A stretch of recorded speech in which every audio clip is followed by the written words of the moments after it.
we've got a really great question this morning. And we're calling it fat loss feedback.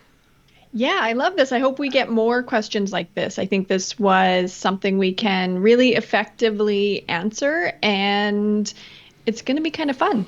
Yeah. So if you have a similar curiosity around, you've made some changes, you've implemented some of the things you've learned on our podcast in this group, in our workshops, and you're kind of not really sure if you're on the right course or not, you can always drop those questions for us here in the Wednesday Q&A, and we're happy to answer them or weigh in to the best that we can without actually talking to you, like we're gonna do today. So let's set the stage. This community member said that she spent the first 12 weeks making some changes, some small changes, like switching to fruit for dessert at lunchtime, distraction-free eating, and exercise to de-stress after work. Awesome changes. And it resulted in her being able to stop gaining weight, which is round of applause. That's a huge win. That's awesome. Then she moved on to the next 12-week period, and she committed to adding a few additional habits. So she's layering these in. It sounds like she's eating breakfast at home. She's going to bed at 10 and practicing better managing her urges to eat. And this has resulted in her losing weight for a few weeks and then regaining weight for a few weeks and then maintaining her weight. So she does mention that she's lost a few centimeters off her waist, but her question is, should I keep going or should I change something? And before we even get into the answer, I just want to say that round of applause to her for thinking of these changes over a longer time span. Like she's talking 12-week chunks. And I think this current situation that she's been in with these habits, she's in week 6.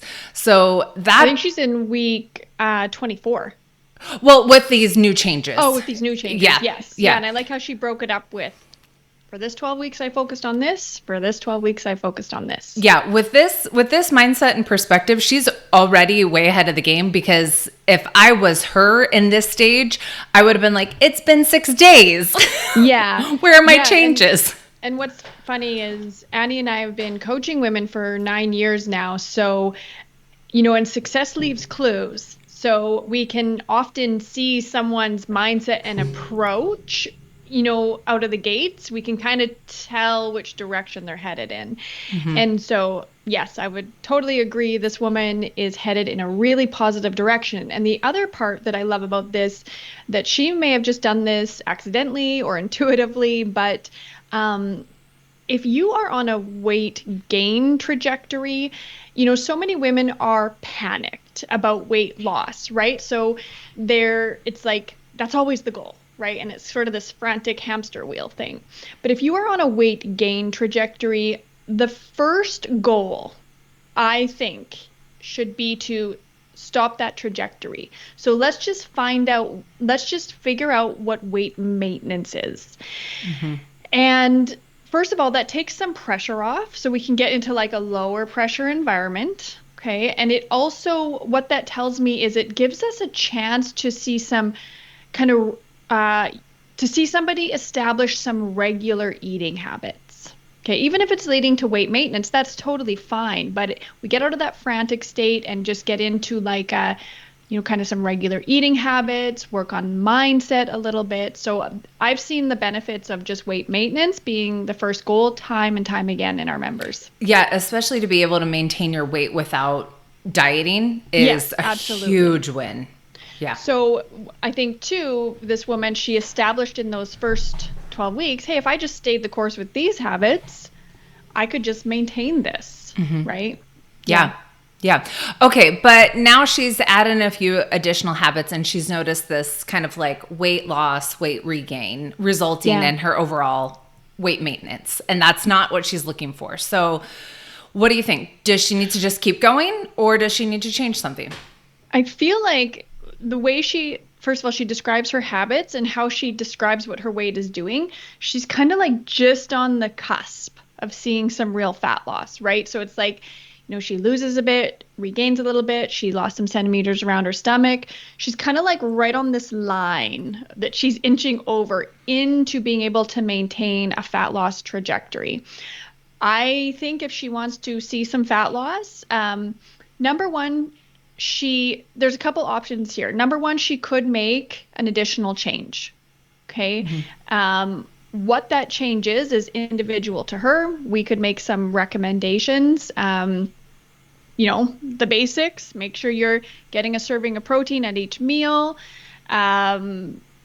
increase your fruits and vegetables, etc. All the things we talk about all the time. But there's also a second option, and it is to keep practicing the changes that you are doing for this second 12-week chunk, but work on getting more consistent with these changes, right? So I see the changes she's making, I see the what, but what we don't know is how consistent she is. So is she going to bed at 10 p.m. most nights, right? Is she, is she eating breakfast at home most days? Yep. Is she swapping in fruit most of the time? Most days, yep. Is she doing exercise to de-stress most days, which sounds like that's resulting in her being able to reduce her emotional eating? So we have our members use habit trackers, and the goal is to get them to they're becoming people who they're not doing things perfectly, but their changes they are implementing most of the time. Not all the time, most of the time.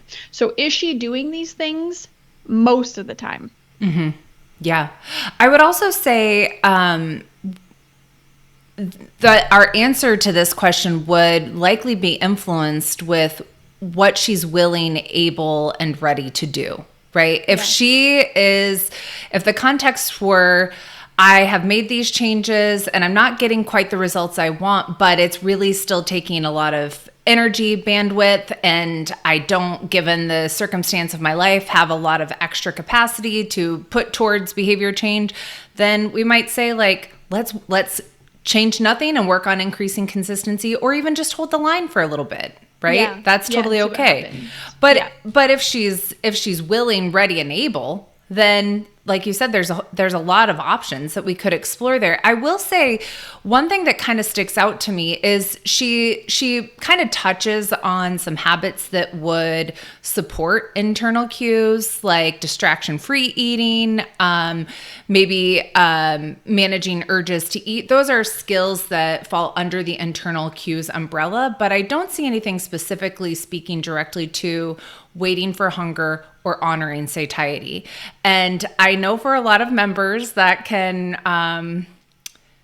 there can be some resistance to practicing honoring your hunger and stopping when satisfied for many reasons. And we can kind of try to like sidestep the internal cues practice because of our own resistance. But truly, internal cues is a huge ROI habit. That's where a lot of our members see the shift from weight maintenance or even weight gain to fat loss territory. And so I'd also be a little bit curious about what that looks like for her. Is distraction-free eating leading to stopping at satisfied? Great, then we're on the right course. But if we're eating distraction-free and we're still eating to we're still overeating. Then maybe there's an opportunity there, right? Yeah. But regardless of what's happening with her weight right now, none of this practice is wasted. She is building a super strong foundation to be able to kind of turn the tides into that fat loss territory. And I think she's really on the right track. Yeah. So keep going. Yeah. I think there's really no wrong answer, I guess, is what we're saying here. Yeah. Make a change and or keep going. Either of them or both, right? Get more consistent with what you're doing now and bring another health behavior change on board. Yeah.